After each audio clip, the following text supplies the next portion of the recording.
दोस्तों नमस्कार। आज आप इस वीडियो के माध्यम से सीखेंगे पर्यायवाची शब्द। शब्द भंडार पर्यायवाची शब्द। तो आइए परिभाषा देखते हैं। समान अर्थ प्रकट करने वाले शब्दों को पर्यायवाची या समानार्थी शब्द कहते हैं। जो समान अर्थ प्रकट करते हैं मतलब कि एक जैसा अर्थ प्रकट करने वाले जो शब्द हैं उन्हें हम पर्यायवाची शब्द कहते हैं। आज इस वीडियो के माध्यम से आपको महत्वपूर्ण पर्यायवाची शब्द बताए जाएंगे जो कक्षा 6ठी से लेकर के तो 12वीं तक की जो एग्ज़ाम है उसमें पूछे जाते हैं, ठीक है। और कंपटीशन एग्ज़ाम में भी पर्यायवाची शब्द इम्पोर्टेंट रूप से पूछे जाते हैं। तो आइए दोस्तों स्टार्ट करते हैं। परिभाषा तो आप देख ही सकते हैं कि समान अर्थ प्रकट करने वाले शब्दों को हम पर्यायवाची या समानार्थी शब्द कहते हैं। आइए कुछ पर्यायवाची शब्द पढ़ते हैं। सबसे पहला है इंद्र। इंद्र ये देवता है, ठीक है। अब इंद्र को क्या क्या कहा जाता है ये देखें।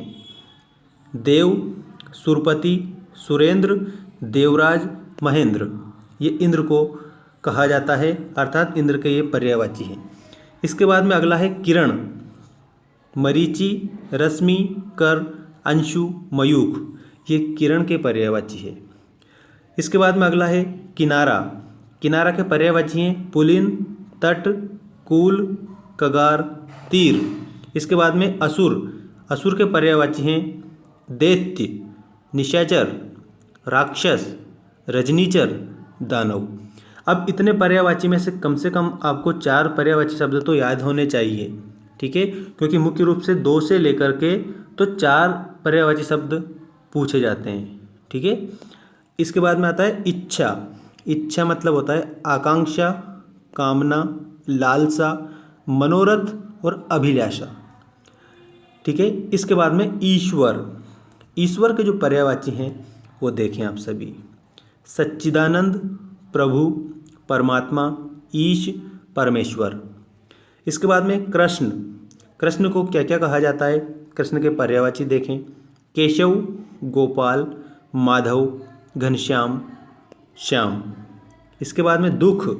दुख का पर्यायवाची है पीड़ा, विषाद, वेदना, व्यथा, शोक। इसके बाद में गणेश। मोदक प्रिय, लंबोदर, विनायक, गजानन, गणपति। गणेश का जो पर्यायवाची शब्द है ये कई परीक्षाओं में पूछा गया है, ठीक है, कई बार पूछा गया है। इसके बाद में नेक्स्ट है घर, ठीक है। घर का जो पर्यायवाची है वो इस प्रकार है निलय, निकेतन, आवास, गृह, भवन, ये घर का पर्यायवाची है। इसके बाद में आता है चंद्रमा। चंद्रमा के जो पर्यायवाची हैं वो इस प्रकार हैं चंद्र, चांद, शशि, हिमांशु, सुधांशु, ये चंद्रमा के पर्यायवाची हैं। अगला है शरीर। शरीर का पर्यायवाची देह, तन, गात, कलेवर, काया, ये शरीर के पर्यायवाची हैं। अगला है अग्नि। अग्नि के पर्यायवाची यदि पूछे तो आप बताएंगे पावक, ज्वाला, अनल, आग, दाहक, ये अग्नि के पर्यायवाची हैं। अगला है अहंकार। अहंकार के पर्यायवाची हैं गर्व, दर्प, घमंड, अभिमान, दंभ, ये अहंकार के पर्यायवाची हैं। इसके बाद में नेक्स्ट है हमारा आँख। आँख के जो पर्यायवाची हैं वो इस प्रकार हैं नयन, नेत्र, लोचन, दृग, चक्षु, ये आँख के पर्यायवाची है। नयन भी कहा जाता है आँख को, नेत्र भी कहा जाता है, लोचन भी कहा जाता है, दृग और चक्षु भी कहा जाता है। इसके बाद में बात की जाए आकाश। आकाश के पर्यायवाची हैं अनंत, व्योम, आसमान, अंबर, नभ, ये आकाश के पर्यायवाची हैं। इसके बाद में आनंद। आनंद के पर्यायवाची इस प्रकार हैं प्रसन्नता, हर्ष, उल्लास, आमोद और खुशी। इसके बाद में आता है जल।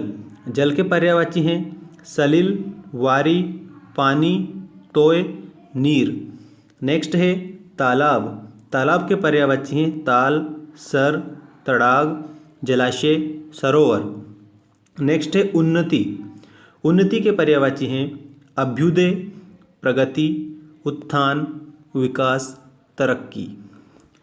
उद्यान, उद्यान के पर्यायवाची हैं बगीचा, वाटिका, उपवन, फुलवारी, बाग। नेक्स्ट है कपड़ा, कपड़ा के पर्यायवाची हैं चीर, वस्त्र, वसन, पट, अंबर। इस वीडियो में मैंने महत्वपूर्ण पर्यायवाची शब्दों को ही शामिल किया है जो परीक्षा में पूछे जाते हैं, ठीक है। वही शामिल किए हैं जो कई परीक्षाओं में पूछे भी गए थे। अब देखते हैं प्रकाश, प्रकाश का पर्यायवाची है उजाला, रोशनी, ज्योति, प्रभा, चमक। ये प्रकाश के पर्यायवाची हैं।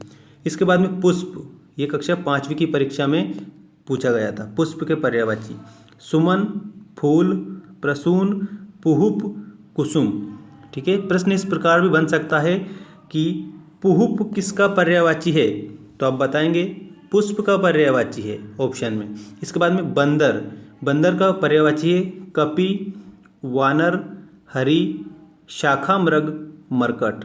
ये बंदर के पर्यायवाची हैं, ठीक है। इसके बाद में रात्रि, रात्रि के पर्यायवाची हैं रात, यामिनी, निशा, रेन, रजनी। ये रात्रि के पर्यायवाची हैं। लक्ष्मी के पर्यायवाची हैं इंदिरा, रमा, कमला, विष्णुप्रिया, हरिप्रिया। इसके बाद में मेघ, मेघ के पर्यायवाची हैं बादल, जलद, वारिद, अम्बुद, पयोधर। नेक्स्ट है मोक्ष, मोक्ष के पर्यायवाची हैं परमधाम, निर्वाण, कैवल्य।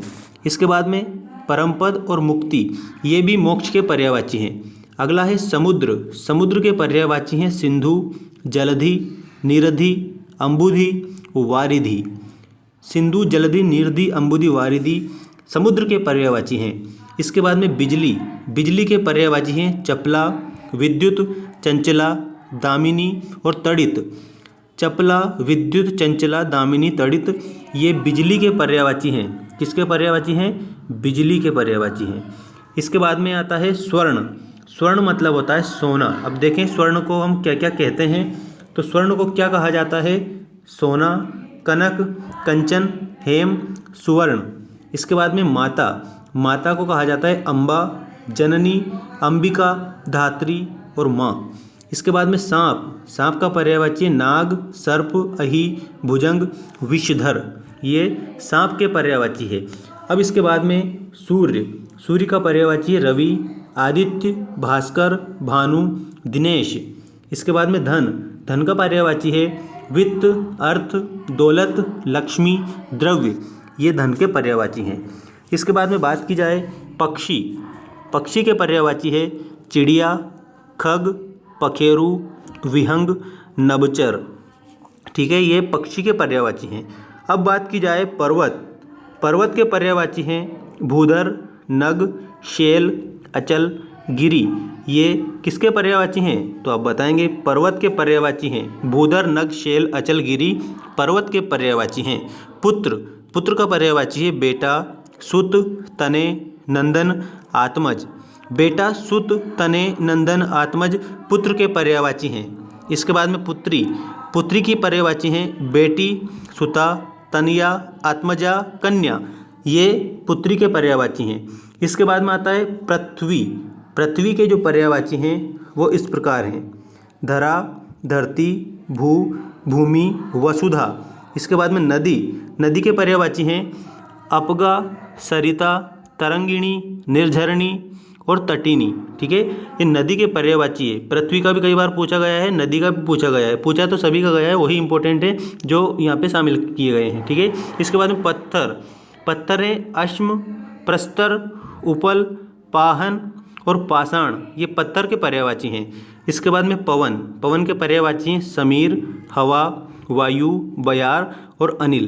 तो ये थे पर्यायवाची शब्द जो कि काफ़ी महत्वपूर्ण पर्यायवाची शब्द हैं। ठीक है, पर्यायवाची शब्द की परिभाषा तो आप बताएंगे समान अर्थ प्रकट करने वाले शब्दों को पर्यायवाची या समानार्थी शब्द कहते हैं। धन्यवाद।